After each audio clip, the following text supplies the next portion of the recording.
Hello again, my lovelies, and welcome back to my channel. Apologies for the week-long pause. I thought I recorded more, but that's my fault. I will not make you wait too long as we go right into the next chapter of Percy Might Be a God, or at least Odysseus thinks so. Written by Avesrinapproved. Chapter 11. The Island of the Winds. It's not long before they come across an island, floating in the sky. Wind tugging at their sails as it blows around. The island of the Wind God. This must have been what Annabeth was searching for. Eurylochus, grab the harpoons! Odysseus orders. I think this is our ticket past the storm. They lose a few harpoons to the ocean, but finally one sticks. Odysseus testing his weight to it before starting to climb up. When he reaches the top, he is met with a bronze wall, having to skirt around the edge of the island to find a gate in. Inside, the palace is huge and lovely. Its courtyard filled with air nymphs floating on clouds and playing with these fussy little creatures, though they all stop to look at him as he passes. Odysseus takes a moment to take in his surroundings, eyes wide. Once inside the palace, he finds Iolaus sitting on his throne, talking to a young girl who sits on the arm of his throne next to him. He goes and kneels at the foot of the throne, waiting for them to end their conversation before speaking. Great wind god Iolaus, I apologize for intruding, but I come here to seek your aid if you would give it. What aid are you searching for? The king asks from his throne. He looks up at him. An impenetrable storm blocks our path. Could you cause the winds to guide our fleet home? I could, he smiles. The winds are hard to contain, but if you think you can manage. I can, Odysseus agrees. He nods. Then I will give you this bag, he says, pulling out a little pouch and blowing into it until it is puffed out and slightly moving before tying it off.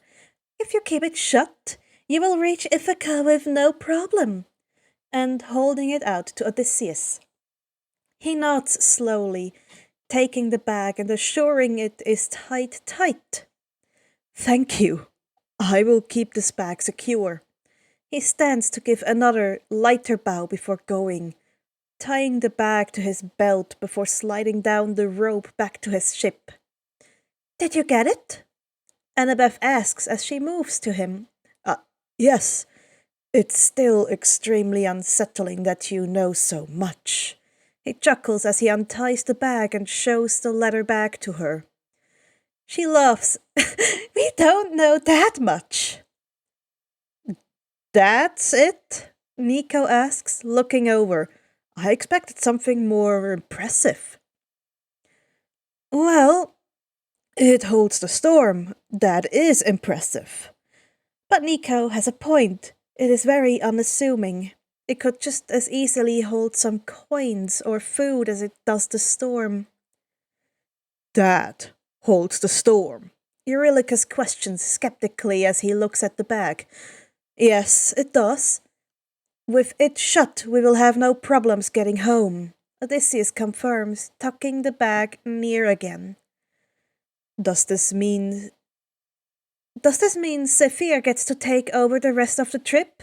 Percy asks hopefully, not really looking forward to taking back over control of the ship after straining himself so much. That I am, a voice echoes from the soft warm winds around them. Odysseus blinks, looking around. It is odd how relaxed they are saying the gods' names. Thank you, Odysseus says, though he does not know if he is directing his voice in the right direction. The wind laughs. It doesn't really seem like there is a right direction. The voice comes from all around him, the wind itself talking. Yeah, thanks, man. We all need, 3 days of naps. Percy chuckles, his men nodding in their agreements as they set the sails. Everyone seems very glad for this help. Finally, the men get their well-deserved break. Almost all of them going to pass out. Everyone but Nico, who seems slightly perturbed by the wind god's presence. Hey, are you okay? Odysseus asks as he goes to sit next to him. Oh, yeah, I'm fine. Nico brushes him off. I talked to your wife, he informs. He perks up, eyes widening. He didn't expect a response so quickly. How is she? She's good. Better now that she knows you're coming home. Nico shares. She told me to say she misses you. Your son likes the goat you carved for him before you left. She said he carries it around with him everywhere, and that she loves you a lot and she can't wait to see you. But that she wants your trip to be safe, not fast. Odysseus smiles warmly, wiping at the tears forming in the corners of his eyes. I am very glad to know Telemachus likes his goat. I had worried he... I suppose I worry a lot about him. You're a dad. That's your job. Nico agrees. Yes, it is. He chuckles quietly. Thank you for reaching her, he says, resting a hand on Nico's shoulder. Yeah, well, you're letting us ride home with you. So, Nico shrugs. And I know how much I'd miss Will if we were apart for so long. He admits quieter. I hope for you to never be apart like this. He looks at the windbag. Keep it close and they'll get home. Nico smiles a bit. Me too. The next few days are spent with his men sleeping or playing calmer games, very thankful for the wind god helping guide them home. Though Odysseus does not participate, too anxious to sleep, too excited they're almost home. Captain, Will says in the tone his crew has come to learn means they're in trouble. You've been sleeping, haven't you? Yes, Odysseus says, guilt swelling up in his chest. This is the second time this kid has had to put him to bed, and it's starting to get embarrassing. Give me the bag. You are sleeping. Will orders, holding his hand out for it. I am sleeping, He looks at the bag, not wanting to hand it over. I will keep it safe. Will promises. Odysseus pauses, clutching the bag before nodding, and slowly handing it over. Will takes it, holding it tightly just like Odysseus was. He was taking this seriously. He won't let it open. Go on, go rest, he tells him. Thank you, Odysseus says quietly before going to sleep. But it's not exactly a pleasant rest. His dreams filled with images of his crew opening the bag, the storm rushing out, and of their ship being blown back to Scylla, her head darting down and snatching men up, calling out for him to help as they flail between her teeth. But when he wakes again, everything is fine. The sky's still blue and Will still has the windbag clutched tightly in his lap while he watches Annabeth teach Polites how to play a game she knows. Odysseus lets out a sigh of relief and goes to sit next to him and watch. You didn't sleep very long, Will notes. I'll rest more later, he promises. What are you playing? He asks Annabeth, diverting the attention away from himself. It's just called dots and boxes. The goal is to try and connect these dots to make the most squares. She gestures to a wax tablet between them, where she's drawn a bunch of dots. You can add one line a turn, and if you make a box, you can continue your turn, which lets you make strings of squares. He nods and scoots closer to watch. It's a pretty simple game, just trying to line up as many spaces as possible and trick your opponent to put a line where you need it so you can make a whole line of squares. Annabeth winning the most rounds.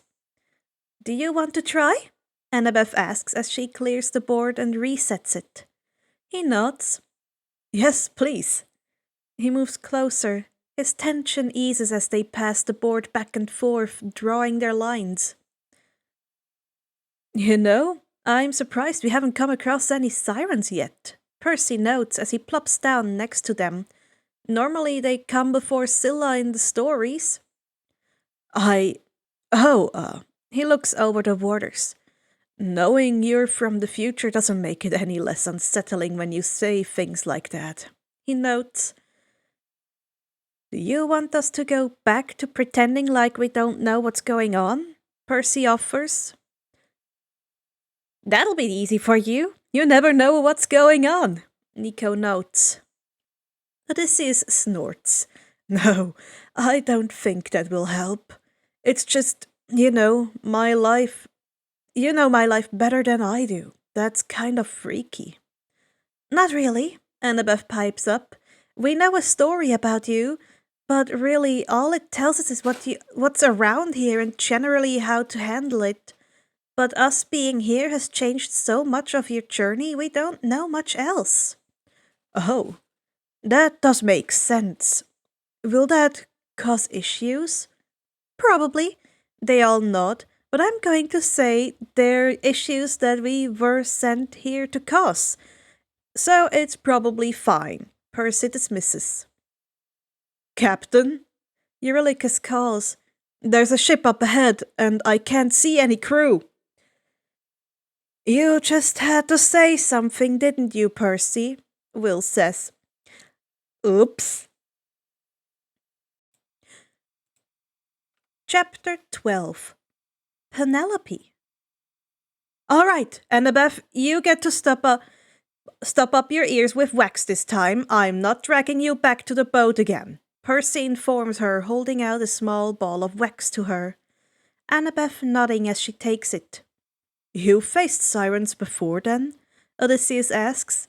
Yeah, last time we sailed by the sirens, I had tied Annabeth to the mast so she could listen to their song. And she cut herself free and dove into the water. I nearly had to drown her to get her away from them. It was really fucking scary. Percy shares. The sirens sing about what you desire the most. They tell you things about yourself you didn't realize. That's good knowledge to have, Annabeth says, sounding almost guilty as she tucks her arms around herself. Was it worth it? Odysseus asks her. Annabeth has to think about this. I think it was, she nods. A part of him wants to hear it, to know what their song sounds like, to have information that almost no other living soul has. But is it worth it?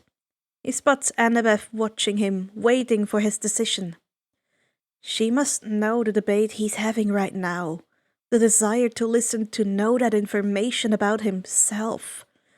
After all, she herself said it was worth it. He makes up his mind. Eurylochus, grab wax and rope. Polites, call out to the other ships and tell them to stop their ears with wax and as well and ensure the crew does the same. What's the rope for? Eurylochus questions. You are to tie me tightly to the mast and leave me there, even if I beg or command. Eurylochus gives him a puzzled look. Captain? Do you understand? Yes, sir. He nods and does as he bid. Others look over, unsure about this, but they aid in Odysseus' bounding. Annabeth personally comes to disarm him so he can't cut his way through the ropes. He watches as she tucks his sword into her own belt, surprised by how reassured he feels by the gesture. It's not long before he can hear it. melodic voices calling to him. The voice of his wife, Penelope. It sounds so real, worming its way into his brain, and then he sees her. Sitting on the beaches of Ithaca, she smiles when she sees him, tears springing to her eyes as she holds her arms out to him for a hug.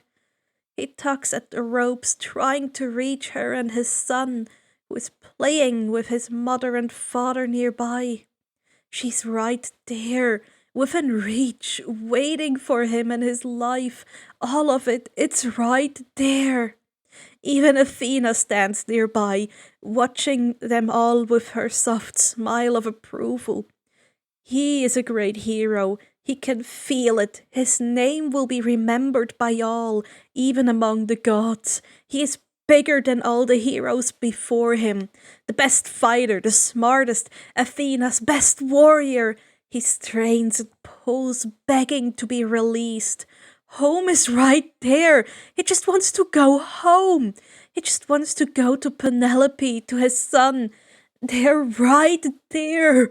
Why are they keeping him from them? Eurylochus comes to tighten his ropes. The idiot, he's keeping them at sea on purpose. He snaps at him, yelling some incoherent string of insults and pleas. Idiots! They've been keeping him away on purpose. They want to keep him from her, from his kingdom, from his rightful fame and glory. They have no right to hold him back, not after all he has done for them. He fights against the rope. If he just had his sword or knife, why did he let her take them? He turns to her, trying to plead. He needs to go home. Please, Annabeth. But no matter how he calls, she will not come. She won't even look at him. He trusted her. How could he have been so stupid? She must be in on it, the ploy. She doesn't want him to be Athena's great hero. He glares at her.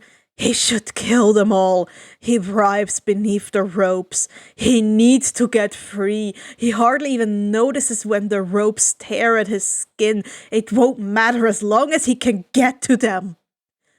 Eurylochus gives Annabeth a concerned look, trying to keep his captain from hurting himself too much, but Odysseus tries to bite him if he gets too close, screaming curses at him. He almost caves when Odysseus stops struggling to plead with him. He looks so desperate and so wounded, like Eurylochus might as well have run him through with a blade. But he is stronger than Polites, who can't even look at him. This is more than any of them could have expected.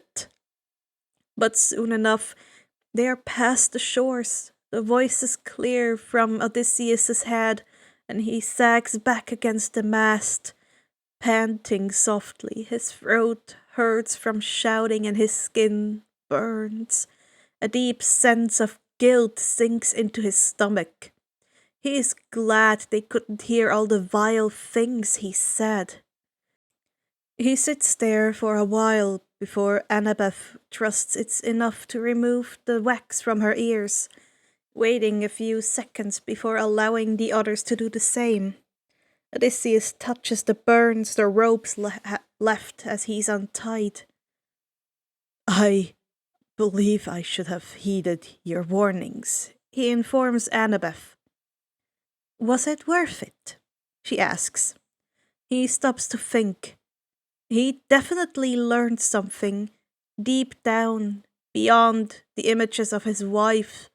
Their song changed something in him. He feels more steady, prepared. Yes, I believe it was, though I think my body disagrees. He chokes slightly. Annabeth nods as she hands his sword back. Thank you for taking this, he says as he sheaths it. Well, considering the way you looked at me, I'm glad I did, she chuckles. Ah, yes, I'm sorry. She shakes her head. No need, she says. He smiles softly as Will comes to fix up his wounds. Odysseus watches him as he works on cleaning the scrapes that now cover his body. They burned, and yet he kept pulling. No wonder they can kill whole crews of men. Their song must be very powerful, Will says quietly, as if he reads his thoughts. It is scarily powerful. Odysseus agrees. Will glances over his shoulder, back in the direction of the sirens, like he's worried they might be following before finishing bandaging him. Thank you. He smiles softly. I can assume you have had to deal with sirens before? No, not sirens. Will shakes his head. I've never been to the Sea of Monsters before. Well, you now get to mark that down at least. He weakly chokes. The Sea of Monsters. Will nods. Yeah, I'm going to have quite the story to tell my siblings when we get back, he chuckles. Yes, I'm sure you will. Definitely an interesting one at least. Odysseus agrees. I think meeting you is going to be the most interesting part, Will informs. He chuckles. I'm flattered and honored. I had hoped my name would be well known, but it really is something special to know how far it has traveled. Will smiles. Yeah, your story has saved quite a few demigods, he shares. Your stories taught us to help prepare us for sirens and cyclopses and Scylla and a bunch of other stuff too. Odysseus smiles, glad to know that he's still saving lives, even after he's long dead. What is my story called? Does it have a name? He questions. It's called the Odyssey, Will shares. And it covers from Troy all the way to when we get home? Odysseus confirms. When you get home. No, the Iliad covers Troy. It follows Achilles, but you are featured. The Odyssey is your trip home. How does it go? What does it share? Odysseus leans forward a bit, eager to know of what has been passed down. Oh, geez, where do I start? Will chuckles. And that is it for today. Thank you so much for listening, and I hope you'll tune back in next week. Take care, everyone. Good night, or good day, whatever time of day it is for you.